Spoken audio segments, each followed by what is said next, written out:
I've got the techno on my mind, spending in the club all night. I gotta move my body, move my body.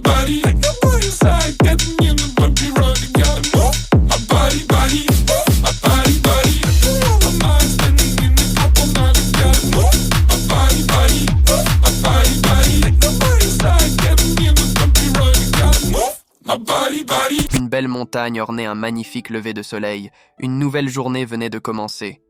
On entendait les coqs chanter la belle symphonie composée par la plus grande et la plus belle compositrice, Mère Nature. Au milieu de cet orchestre parfait, notre protagoniste se préparait pour une nouvelle journée, pensant qu'il était temps de commencer. Il se demanda si aujourd'hui serait dédié à un entraînement intensif ou à une nouvelle aventure dangereuse et excitante. Il prit son petit balai et commença à nettoyer le poulailler. Son nom était Young Kai, un disciple de longue date du pavillon des 8 portes. En nettoyant le poulailler, il réfléchit qu'il avait commencé son entraînement il y a 3 ans, mais par malchance, ou peut-être par manque de talent, il n'avait atteint que la 3e phase du corps trempé, une progression plutôt médiocre selon lui. Il était donc devenu la risée de la secte, avec les poules comme public pour ses divagations. Il constata que tous ses frères disciples, admis en même temps que lui, étaient déjà loin devant et avaient élargi leurs horizons vers d'autres sectes renommées. Au final, il n'avait eu d'autre choix que d'accepter le travail de nettoyage pour pouvoir continuer son entraînement médiocre. Le pavillon et les autres portes étaient en particulier en raison de la compétition intense entre les disciples où le fort régnait sur le faible. Cependant, une règle subsistait. Les disciples de 14 ans ou moins avaient une période probatoire de 3 ans pour s'entraîner. Pendant cette période, ils devaient uniquement se concentrer sur l'entraînement, car ils étaient entièrement parrainés par la secte. Ceux qui dépassèrent la phase du corps trempé durant ces 3 ans étaient acceptés par des sectes renommées avec des maîtres admirables. C'était la flexibilité du pavillon des 8 portes. Toutefois, ceux qui échouaient étaient expulsés ou rétrogradés au rang de disciples débutants. Notre protagoniste ne voulait évidemment pas être expulsé. Il avait déjà souffert avec le pavillon en essayant d'éviter cela auparavant et ne voulait pas que cela se reproduise. Après tout, avec le peu de temps que les êtres humains ont à vivre, abandonner en chemin après avoir pris une décision était une sottise.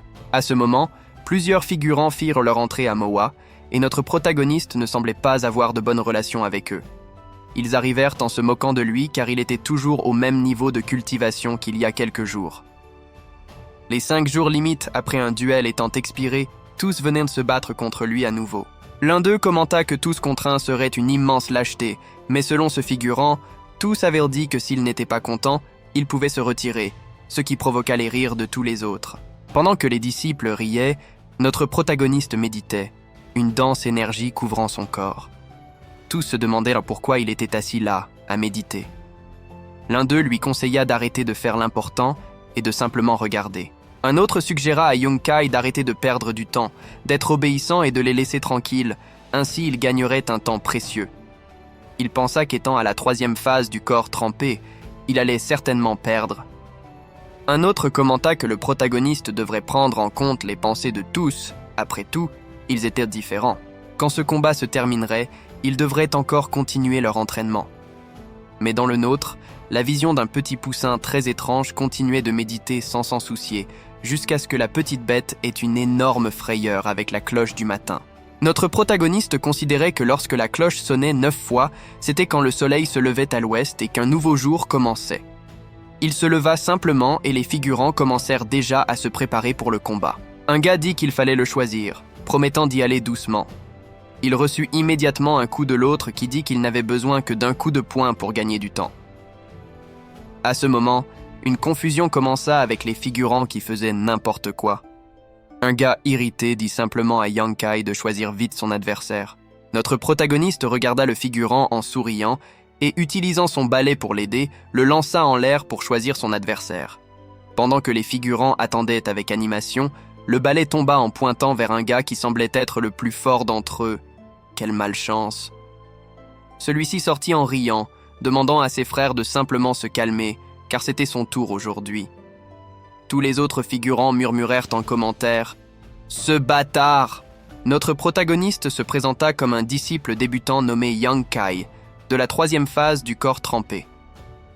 Le figurant, se présentant comme le disciple ordinaire Zhu Jingzun, de la 5e phase du corps trempé, fit une classification rapide des disciples.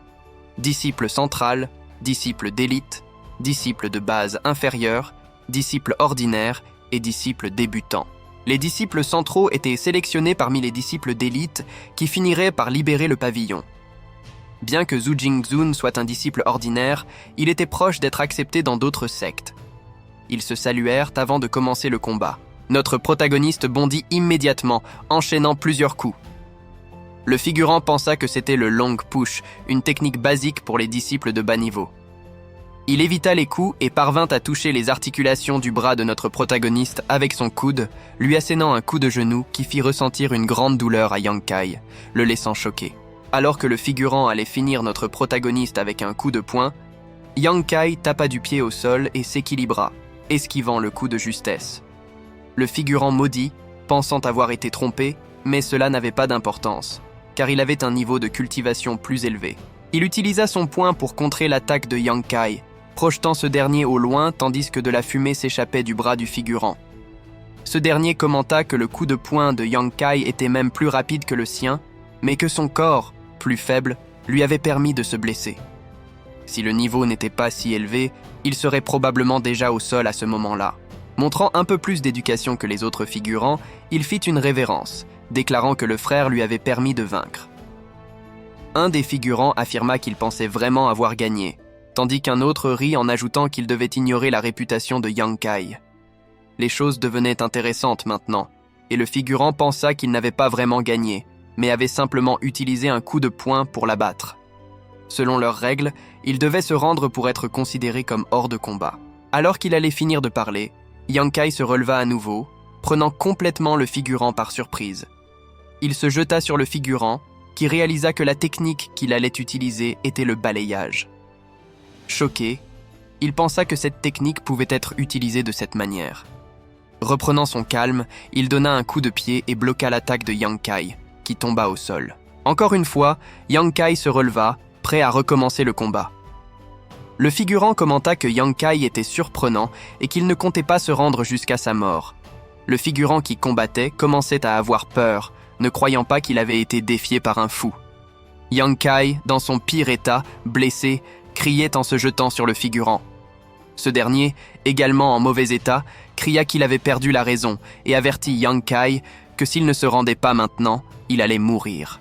Yang Kai, toujours sombre, avançait en pensant à son frère. À ce moment-là, le figurant, déjà épuisé et avec des cernes, asséna un coup sur la nuque de Yang Kai, le faisant tomber évanoui et sans voix. Le figurant, regardant la scène embarrassante, tandis qu'une jolie jeune fille notait tout dans son carnet, écrivit les mots « disciple débutant » et « Yang Kai a défié le disciple ordinaire, Zhu Jingzun a gagné ». Elle appartenait au Salon Noir du pavillon 8 portes, une force spéciale sous la juridiction du 3e ancien. Il collectait des données sur tout ce qui se passait entre 4 murs, y compris les duels de chaque disciple. Personne ne se souciait de montrer ses victoires et combien de points de contribution ils avaient gagnés. Dans l'ombre, le Salon Noir les notait et remettait les résultats mensuels. Levant à nouveau son carnet, elle inscrivit « Mai, 7e centenaire, 15 ans, défi de Yang Kai, 147 défaites », montrant les nombreuses dates de duels où il avait été vaincu à chaque fois. Elle pensa que subir 147 défaites était sans précédent dans l'histoire du pavillon. Il avait déjà été rétrogradé au niveau de disciple débutant et son bien-être lui avait été retiré. La question qui restait était « Pourquoi était-il encore ici ?» Peut-être était-ce la folie d'un homme. Notre protagoniste se réveilla un certain temps plus tard sous un arbre. Il se leva, pensant qu'il ne se souvenait pas avoir perdu connaissance sous un arbre. Comment était-il arrivé ici ? En observant les alentours, il trouva cela étrange et se demanda qui avait été assez gentil pour le traîner à l'ombre. Cela ne lui était jamais arrivé auparavant. En remarquant des marques au sol, il réfléchit en silence jusqu'à ce qu'il réalise qu'il avait été traîné, son corps blessé. Il pensa qu'il aurait mieux valu qu'on ne le traîne pas, car maintenant il ressentait beaucoup de douleur. Cependant, il remarqua une crème coagulante sanguine, se demandant ce que c'était. C'était un médicament qui coûtait 10 points de contribution dans le pavillon, et il n'aurait pas pu l'acheter même en balayant le sol pendant 1 mois. La fragrance du médicament était vraiment aromatique. Il rangea la crème, pensant qu'il ne savait pas qui l'avait aidé, mais que lui, Yang Kai, n'oublierait jamais cette action et rendrait service à cette personne dans le futur. Il prit son balai et retourna dans sa chambre, tout blessé. Ouvrant la porte, il retira ses vêtements pour soigner ses blessures. Il s'approcha d'un bassin, prit une petite quantité du remède et, en silence, réfléchit tout en remuant l'eau. La crème coagulante était efficace contre les blessures, mais s'il la diluait de cette manière, son effet serait réduit. Ce médicament étant très difficile à obtenir, il décida de l'utiliser avec précaution. Après s'être soigné, il se coucha sur le lit avec un tissu ensanglanté, suant froid de douleur. Pendant qu'il dormait, son oreiller, une pierre très dure, commença à briller. Il suait froid avec l'énergie qui en émanait. L'oreiller, ou plutôt la pierre, devint violet, et dans son rêve, il défia quelqu'un, suant froid et criant. Il se jeta sur la personne qu'il appelait idiot de ne pas abandonner. C'était la figure du figurant qu'il avait affronté plus tôt. Il cria pour que le figurant reçoive ce qu'il méritait, commençant à le rouer de coups, le faisant tomber par terre, haletant. Il regarda et rit, car il avait réussi à vaincre ce figurant. Il ne craignait plus rien dans ce monde. On le vit sourire dans la réalité après ce beau rêve. L'oreiller se transforma en une bande de lumière noire, cette lumière convergeant pour entrer dans son front, le faisant se réveiller effrayé. Il se leva, apeuré et suant froid, méditant après avoir fermé les yeux, surpris par un rêve si stupide. Il s'exclama qu'il n'avait dormi que 2 heures.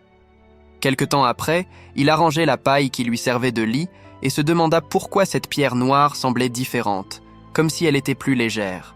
Il tenait l'oreiller, qui se transforma en une pierre, et l'oreiller devint violet, flottant et se transformant en un livre, effrayant notre protagoniste. Le livre tomba au sol. Tremblant et tout endolori, il se baissa pour le ramasser. Le livre était plein d'énergie.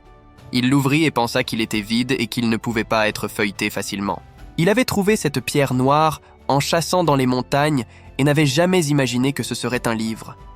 Mais quelle était l'utilité d'un livre noir sans mots? Il vit qu'il était écrit dans le livre « Le sang est cité, le corps est doré, descendra non un miracle, mais un doré immortel. » Il ferma le livre, suant froid, pensant que ces mots avaient une aura ténébreuse. Il avala sa salive alors que son front suait, mais, décidé, il rouvrit le livre. Les mêmes citations étaient toujours là. « Le sang est cité, le corps doré descendra non un miracle, mais un doré immortel. Grand corps doré qui régnera sur la barrière, l'esprit indomptable ressuscitera. » Il se concentra sur les mots « Un esprit indomptable ressuscitera », réfléchissant à ce que cela signifiait. Cette pierre noire s'était transformée en un livre et relatait ce qui s'était passé dans le rêve qu'il avait fait. Mordant son doigt, il répéta « Le sang est cité, le corps doré descendra. » Il décida d'essayer et versa du sang dans le livre. Celui-ci se transforma en un vortex noir avec des teintes violettes, effrayant notre protagoniste. Le vortex s'étendit bientôt, libérant une forte et dense énergie dorée.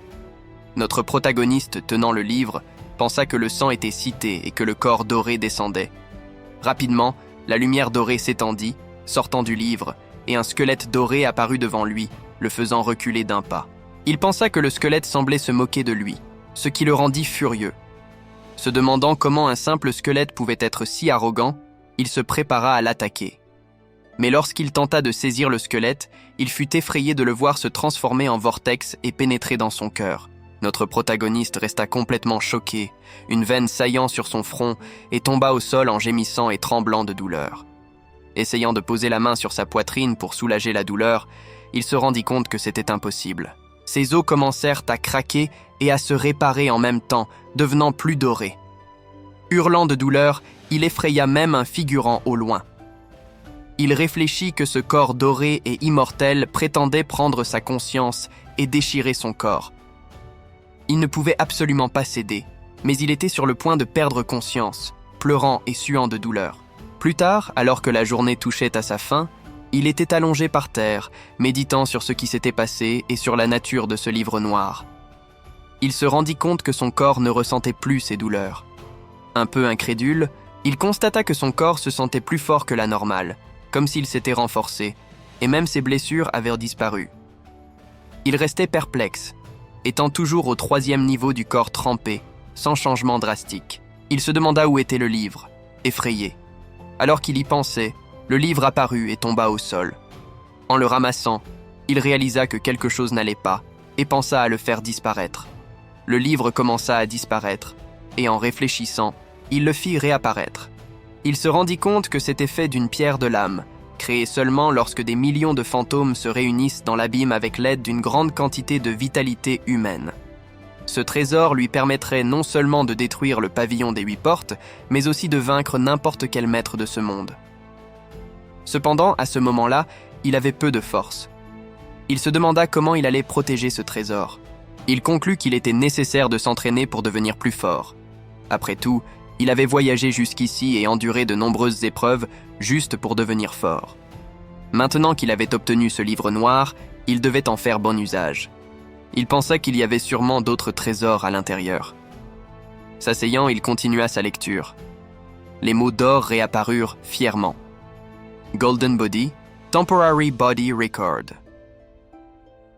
Il se demanda si quelque chose entrait dans son esprit lorsque plusieurs faisceaux d'énergie dorée commencèrent à se concentrer sur sa tête. Plus tard, il réfléchit que c'était l'information sur le corps trempé. Le coup de pied appris semblait facile, mais il avait un régime de pas strict qui devait être suivi face au lever du soleil à l'est. Cela signifiait-il qu'il ne pouvait s'entraîner qu'une demi-heure par jour ? En regardant par la fenêtre, il se rendit compte qu'il était déjà tard et se dit qu'il devait dormir un peu. Il s'allongea avec le livre sur la tête pour essayer de dormir. Le jour se leva bientôt et notre protagoniste se dirigea vers le poulailler, effrayant les animaux. Regardant la montagne, il déclara que c'était maintenant, avant l'aube. Fermant les yeux, il réfléchit, prit la pause et commença son entraînement. En suivant strictement les détails du livre, il agita la main et un peu d'énergie convergea sous forme de vent. Ses pas étaient parfaitement alignés. Cependant, il se rendit vite compte que ses os ne pouvaient pas le supporter, ressentant des douleurs dans toutes ses articulations.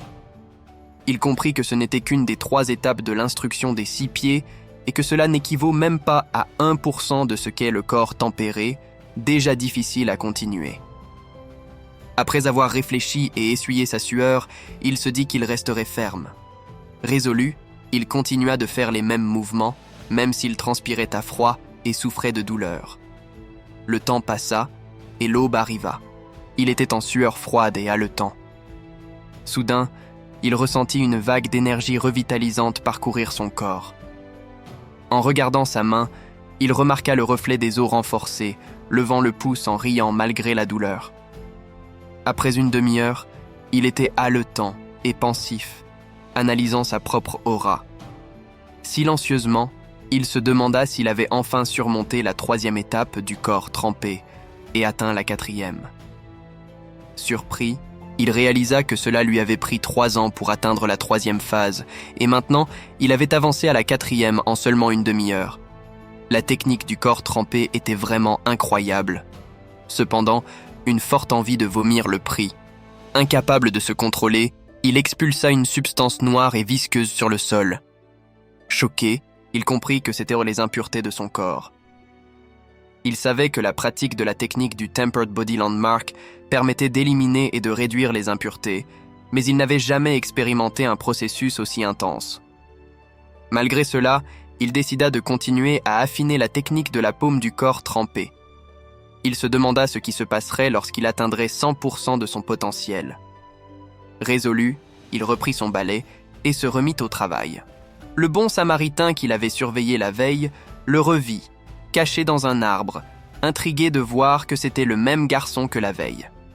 Pendant ce temps, le protagoniste balayait avec concentration lorsqu'un disciple curieux s'approcha pour lui demander pourquoi il balayait le même endroit depuis plus d'1 heure. La jeune fille, cachée, trouva cela étrange et rit. Yang Kai, à son tour, réfléchit que même si la technique du corps trempé était efficace, elle ne pouvait être entraînée que pendant une demi-heure. Que faire du reste de la journée ? Distrait, il vit un autre disciple gémir de douleur en tombant au sol. Inquiet, il demanda si tout allait bien. Le disciple, ressentant encore l'impact, répondit qu'il n'y avait pas à s'inquiéter. En réfléchissant, il ajouta qu'il se demandait depuis quand Yang Kai était devenu si fort, c'était comme heurter un mur de fer. Le disciple se leva alors et dit qu'il devait partir. Yang Kai lui demanda où il allait, et l'autre répondit qu'il se rendait à la salle des contributions. À ce moment, Yang Kai se rappela que c'était le 8e jour du mois. Il expliqua que ce jour-là, les points de contribution des disciples étaient mis à jour et la salle proposait des objets à échanger. Faisant le calcul, il se rendit compte que le pavillon garantissait 10 points de contribution par mois. Ayant été défié 6 fois le mois précédent et ayant perdu à chaque fois, il ne recevrait que 4 points ce mois-ci. Il pensa que peut-être il vaudrait mieux continuer à balayer et oublier cela. Plus tard, on vit Yang Kai entrer dans la salle des contributions, où un vieux trésorier ronflait paisiblement. Yang Kai pensa que le vieil homme devait rêver d'une fille du pavillon. Il l'appela alors « Trésorier Meng ». Le vieil homme se réveilla en souriant, reconnaissant Yang Kai. Un peu gêné, Yang Kai confirma que c'était bien lui. Le vieil homme demanda pourquoi il n'était pas venu le matin. Yang Kai expliqua qu'il avait préféré y aller plus tard, quand c'était plus calme. Le trésorier grogna, se plaignant d'avoir été interrompu dans son rêve. Après s'être plaint, l'homme tendit à Yang Kai 10 pièces d'argent et écrivit quelque chose dans son cahier.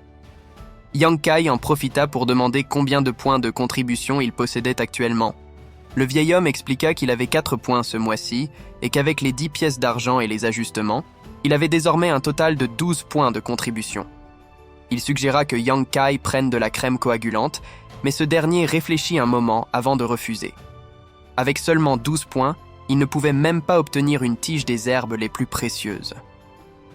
Le vieil homme sourit et commenta que Yang Kai rassemblait des ressources pour acquérir la pilule d'essence tempérante, mais se demanda combien de temps il comptait attendre jusqu'à ce que sa vitesse de cultivation augmente. Yang Kai répondit fermement qu'il y arriverait. Le vieil homme, en riant, rétorqua qu'à cette vitesse, il ne réussirait qu'après être mort pendant des siècles. Maladroitement, Yang Kai demanda à oncle Ming s'il pouvait poser une question. L'oncle Ming l'invita à demander.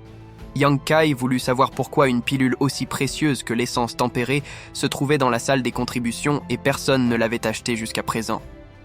Le vieil homme se mit à rire et expliqua que c'était son trésor et que personne ne le savait à part eux deux. Surpris, Yang Kai demanda confirmation. L'homme le rassura, lui affirmant qu'il échangerait la pilule contre des points de contribution comme convenu. Déterminé, Yang Kai promit qu'il obtiendrait les points nécessaires. Changeant de sujet, le vieil homme demanda si Yang Kai avait encore été vaincu la veille. Sans répondre, Yang Kai s'éloigna. L'homme le rappela, lui disant de ne pas partir. Yang Kai l'ignora, pensant qu'il n'y avait rien à dire, et que le vieil homme était juste heureux de savoir qu'il avait été vaincu. Plus sérieusement, le vieil homme l'avertit qu'un jour il finirait par perdre la vie et lui demanda de quitter le pavillon des 8 portes, de retourner à sa place. Yang Kai répondit pensivement qu'il n'avait nulle part où retourner. En partant, le vieil homme se demanda pourquoi Yang Kai avait dit cela, soupirant intérieurement sur la pilule d'essence tempérée, se demandant comment un vieil homme comme lui pouvait posséder quelque chose d'aussi précieux. Il avait menti pour donner de l'espoir à Yang Kai et ne pouvait pas croire qu'il l'avait cru. Dans le village de Black Pan, Yang Kai parcourait les rues d'un air pensif. Chaque fois qu'il venait ici, il se sentait anxieux et agité, mais aujourd'hui il ne ressentait rien de tout cela, se demandant si c'était à cause du squelette doré. Il fut interrompu lorsqu'il remarqua quelque chose et regarda du coin de l'œil. Un jeune homme en colère le fixait. Yang Kai détourna calmement le regard, pensant qu'il y avait un disciple du pavillon avec ce groupe, ce qui n'était pas surprenant, étant donné la proximité du pavillon avec le village de Black Pan. Il entra en criant qu'il était là, et une femme très gentille apparut, lui demandant s'il était revenu acheter du riz. Yang Kai répondit affirmativement, demandant un sac. La femme commenta avec inquiétude qu'il n'achetait qu'un sac par mois et se demanda si cela suffisait. Yang Kai sourit et répondit que c'était plus que suffisant. Elle insista, lui disant que c'était des conneries et qu'il était évident qu'il ne mangeait pas correctement. Embarrassé, il répondit qu'il chassait dans les montagnes pour compenser. Le mari de la femme demanda à sa femme de récupérer le riz et de le donner à Yang Kai. Elle acquiesça. Yang Kai essaya de refuser, disant qu'ils avaient aussi besoin des ventes pour survivre. Elle répondit avec un sourire que le riz contenait des insectes. donc il ne pouvait pas le vendre, ajoutant que son mari disait que les insectes étaient plus nutritifs que le riz lui-même. En se retournant, elle dit à Yang Kai d'attendre un moment pendant qu'elle allait chercher le riz. Yang Kai savait qu'il trouvait toujours des excuses pour lui donner encore du riz et qu'il était toujours de bonne qualité, sans aucun problème. En silence, il remercia l'oncle et la tante. L'homme commenta qu'il était toujours seul et qu'il devait avoir traversé des moments difficiles, ajoutant que s'il avait faim, il pouvait venir les voir. Nous n'avons peut-être pas grand-chose, mais nous avons toujours du riz. Yang Kai, tête baissée, répondit simplement qu'il comprenait. À ce moment-là, le jeune homme en colère qu'il avait vu auparavant apparut, accompagné d'un autre qui faisait semblant de souffrir. Un client demanda ce qu'il venait acheter. Ignorant la question, le jeune homme cria à tout le monde de s'écarter et donna un coup de pied à un figurant, qui tomba au sol en gémissant de douleur. Le propriétaire des lieux arriva immédiatement, demandant ce qui se passait lorsqu'il vit son employé blessé et ressentant une douleur au bras. Yang Kai reconnut que le figurant était la victime qui demanda à voix haute à qui appartenait cet endroit. En balbutiant, l'homme répondit que c'était à lui. D'un ton ferme, le figurant s'exclama que le propriétaire était sans scrupules, l'accusant d'avoir vendu du riz empoisonné à son frère. Il expliqua qu'un homme en bonne santé s'était affaibli après avoir consommé cette marchandise. Tout cela à cause de la cupidité et de la soif de profit du propriétaire. Il l'accusa de n'avoir aucune honte. Confus, le propriétaire répondit que ce n'était pas possible, mais le figurant continua sans le laisser parler, affirmant que son frère avait acheté ce riz ce matin et qu'il avait commencé à faiblir après l'avoir consommé.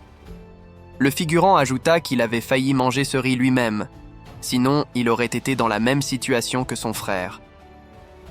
La propriétaire tenta de calmer la situation en disant qu'il devait y avoir un malentendu. Mais le figurant, furieux, l'accusa de mentir, affirmant que sans ce riz, son frère ne serait pas dans cet état.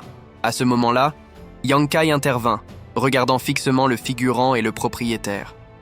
Irrité, le figurant demanda ce qu'il voulait.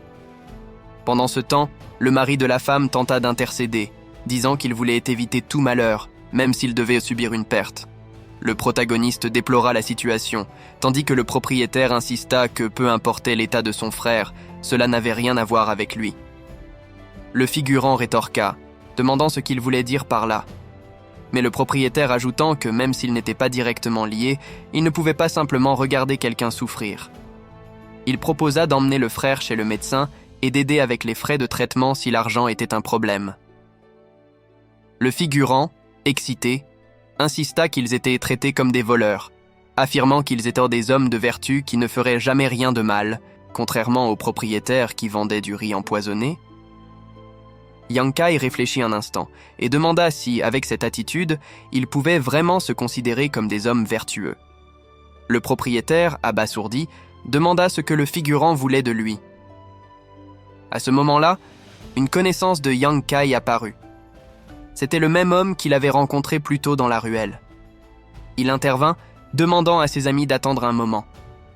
En le reconnaissant, Yang Kai fut choqué de voir que c'étaient les mêmes personnes qu'il avait rencontrées auparavant. Boum! Les gars, gros coup dur. Mon compte principal a été piraté. En attendant de le récupérer, j'ai besoin de vous pour relancer cette chaîne.